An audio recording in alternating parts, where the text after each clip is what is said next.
Silly feel most entertainment feel అవుతున్నాడు. పని మొదలు పెడదామా మా ప్రపంచం అంతా పిఠాపురంలో ఉంటే ఒక్క రాకేష్ మాత్రం నగర్లో ఏం చేస్తున్నాడు?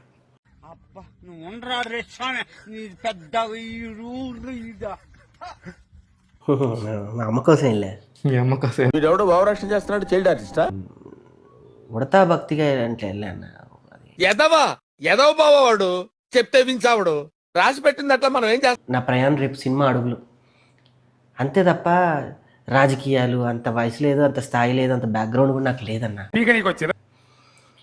వ్యక్తిగా నేను ఆమెను అభిమానించాను, మిగతావన్నీ పక్కన పెట్టి వెళ్ళా. ఈ ప్రపంచంలో ఎర్రిపుకి ఎన్ని పర్యాయ పదాలు ఉన్నాయో అవన్నీ వీడికి వర్తిస్తాయి. చిన్న వ్యక్తిని వెళ్ళి నుంచున్నా అంతే. ఆ టైంకి అక్కడ ఉన్న పొద్దున్నే బేవర్స్ గాళ్ళు ఎక్కువైపోయారు. ఎప్పుడు ఏమన్నా సలహాలు ఇస్తారా? ఇట్లా చేయొద్దమ్మా. అయ్యో అంకుల్ మీరా? అయ్యో సారీ దెంగే